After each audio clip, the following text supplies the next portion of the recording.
dari kelompok 1, saya Amal Abdul Khairati Osita NIM 2113303. Saya akan menjelaskan materi perangkat organisasi.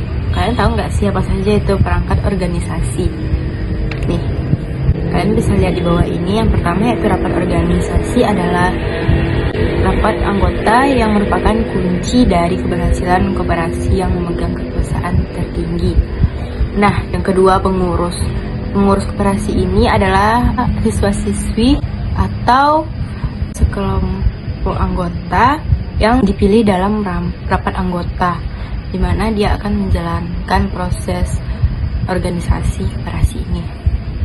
Yang ketiga yaitu badan pengawas atau pemeriksa. Nah, badan pengawas atau pemeriksa tugasnya melakukan pengawasan. Apakah pengurus telah melaksanakan tugas yang sesuai dengan ketentuan atau ketentuan yang berlaku? Lalu, saya akan menjelaskan yaitu tentang manajemen koperasi. Manajemen koperasi yaitu suatu penerapan ilmu manajemen yang berada di ruang lingkup koperasi yang mana para anggotanya diberi tanggung jawab dan wewenang untuk melakukan perorganisasian, perencanaan, dan pengendalian sumber daya koperasi untuk mencapai tujuan koperasi. Nah, baik, seterusnya dilanjutkan oleh teman saya. Yang ketiga yaitu sumber pendanaan koperasi. Sumber pendanaan koperasi itu ada dua. Yang pertama dari modal sendiri, yang kedua dari modal pinjaman. Nah, yang pertama ada modal sendiri. Yang termasuk modal sendiri yaitu iuran wajib koperasi. Iuran wajib koperasi ini wajib dibayarkan oleh setiap anggota selama menjadi anggota koperasi. Iuran wajib ini dibayarkan bisa 3 minggu sekali atau 1 bulan sekali. Lalu yang berikutnya ada iuran pokok koperasi. Iuran pokok koperasi itu adalah setoran atau uang tunai yang dibayarkan oleh setiap anggota koperasi saat pertama kali masuk menjadi anggota koperasi. Jadi hanya dibayarkan 1 kali saat masuk. Berikutnya ada dana cadangan. Dana cadangan adalah sejumlah uang yang diperoleh dari penyisihan sisa hasil usaha atau SHU untuk menumpuk modal sendiri dan menutup kerugian koperasi apabila diperlukan. Yang berikutnya ada hibah. Hibah yaitu sejumlah uang atau barang modal yang dapat dinilai dengan uang, dan sifat dari hibah itu tidak mengikat. Lalu sumber pendanaan koperasi berikutnya yaitu modal pinjaman. Yang termasuk modal pinjaman yang pertama adalah pinjaman dari anggota. Nah, pinjaman dari anggota ini dapat kita samakan dengan simpanan sukarela anggota. Seperti namanya, yaitu simpanan sukarela ini besar kecil nilainya tergantung kerelaan dari anggotanya. Lalu yang kedua adalah pinjaman dari koperasi lain. Pinjaman dari koperasi lain ini berguna untuk saling menguntungkan antar koperasi dalam mencukupi kebutuhan modal. Berikutnya adalah pinjaman dari lembaga keuangan. Pinjaman dari lembaga keuangan ini sendiri bertujuan untuk mengangkat kemampuan ekonomi rakyat khususnya usaha koperasi oleh pemerintah. Berikutnya adalah obligasi atau surat hutang. Hal ini untuk menambah modal koperasi sehingga koperasi menjual surat hutangnya atau obligasi kepada masyarakat, investor untuk mencari dana kepada masyarakat di luar anggota koperasi. Lalu yang terakhir adalah sumber keuangan lain. Sumber keuangan lain ini bisa bersumber dari mana saja, asalkan dana tersebut sah. Karena dana yang tidak sah tidak dapat dijadikan tempat untuk meminjam modal. Saya Laura Renata akan menjelaskan tentang proses pendirian koperasi. Proses pendirian koperasi dapat dilakukan sebagai berikut. Yang pertama, koperasi sebaiknya dibentuk oleh sekelompok orang yang memiliki kegiatan dan kepentingan ekonomi yang sama. Yang kedua, penyuluhan tentang perkoperasian, agar sekelompok masyarakat yang ingin mendirikan koperasi tersebut memahami mengenai perkoperasian. Yang ketiga, rapat pembentukan koperasi untuk koperasi primer sekurang-kurangnya dihadiri oleh 20 orang anggota pendiri. Sedangkan untuk koperasi sekunder sekurang-kurangnya dihadiri oleh 3 koperasi melalui wakil-wakilnya. Berikutnya, yang keempat, rapat pembentukan koperasi tersebut dihadiri oleh pejabat dinas atau instansi atau badan yang membidangi koperasi setempat sesuai domisili. Kehadiran pejabat tersebut bertujuan antara lain untuk memberi arahan berkenaan dengan pembentukan koperasi, lalu melihat proses pelaksanaan rapat pembentukan. Yang kelima, Dalam rapat pembentukan akan dibahas mengenai anggaran dasar koperasi, yaitu nama dan tempat kedudukan, maksud dan tujuan, jenis koperasi dan bidang usaha, keanggotaan, rapat anggota, pengurus, pengawas, dan pengelola, lalu permodalan jangka waktu dan sisa hasil usaha. Selanjutnya yang keenam, pembuatan atau penyusunan akta pendiri koperasi tersebut dapat dibuat oleh para pendiri atau dibuat oleh notaris pembuatan akta koperasi.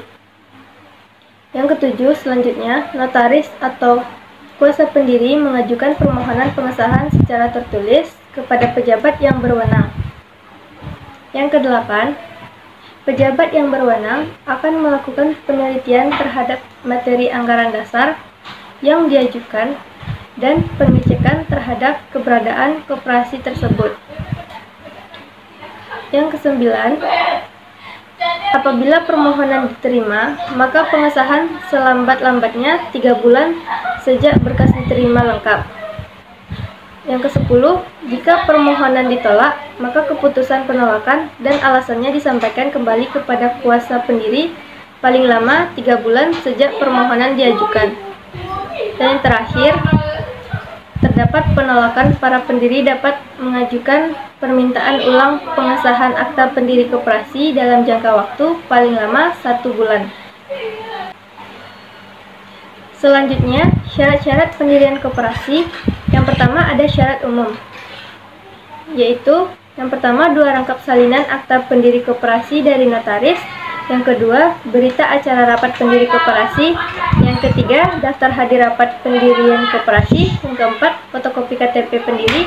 Yang kelima, kuasa pendiri atau pengurus terpilih untuk mengurus pengesahan pembentukan koperasi. Yang keenam, surat bukti tersedianya modal yang jumlahnya sekurang-kurangnya sebesar simpanan pokok dan simpanan wajib yang wajib dilunasi para pendiri. Yang ketujuh, rencana kegiatan usaha koperasi minimal 3 tahun ke depan dan rencana anggaran belanja pendapatan koperasi. Yang kedelapan, daftar susunan pengurus dan pengawas. Yang kesembilan, daftar sarana kerja koperasi. Yang kesepuluh, surat pernyataan tidak mempunyai hubungan keluarga antar pengurus. Dan yang terakhir, struktur organisasi koperasi.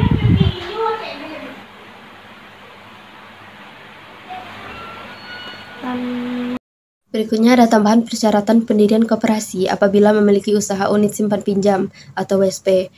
Yang pertama yaitu memiliki surat bukti penyetoran modal sendiri pada awal pendirian berupa deposito pada bank pemerintah atas nama Menteri, Negara, Koperasi, dan UKM. Kedua, ada rencana kerja paling sedikit 3 tahun. Lalu yang ketiga, memiliki kelengkapan administrasi organisasi dan pembukuan USP yang dikelola secara khusus dan terpisah dari pembukuan koperasinya. Lalu ada yang keempat, ada nama dan riwayat hidup pengurus dan pengawas. Kelima, memiliki surat perjanjian kerja antara pengurus koperasi dengan pengelola USP koperasi. Keenam, nama dan riwayat hidup calon pengelola yang harus dilengkapi dengan yang pertama, bukti telah mengikuti pelatihan atau magang di usaha simpan pinjam koperasi.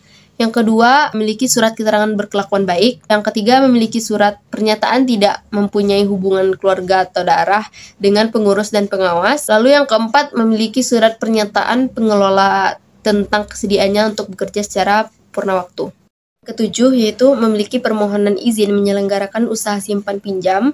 Terus yang kedelapan, memiliki surat pernyataan bersedia untuk diperiksa dan dinilai kesehatan USP koperasinya oleh pejabat yang berwenang. Lalu yang terakhir, yang ke-9, memiliki struktur organisasi usaha unit simpan pinjam atau USP tersebut.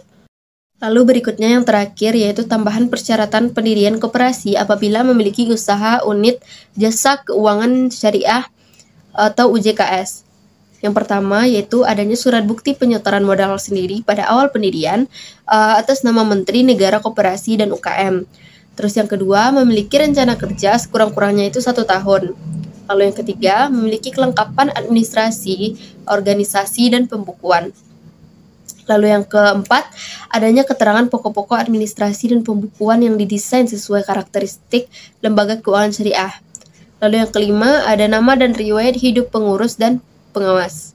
Lalu yang keenam, adanya nama ahli syariah atau Dewan Syariah yang telah mendapat rekomendasi atau sertifikat dari Dewan Syariah Nasional MUI. Lalu yang ke-7, nama dan riwayat hidup calon pengelola yang harus dilengkapi dengan yang pertama, bukti telah mengikuti pelatihan atau magang di lembaga keuangan syariah. Lalu yang kedua, memiliki surat keterangan berkelakuan baik. Yang ketiga, yaitu surat pernyataan tidak mempunyai hubungan darah dengan pengurus dan pengawasnya. Lalu yang ke-8, adanya surat perjanjian kerja antara pengurus koperasi dengan pengelola manajer atau direksinya. Lalu yang ke-9, yang terakhir, memiliki struktur organisasi usaha unit jasa keuangan syariah atau UJKS.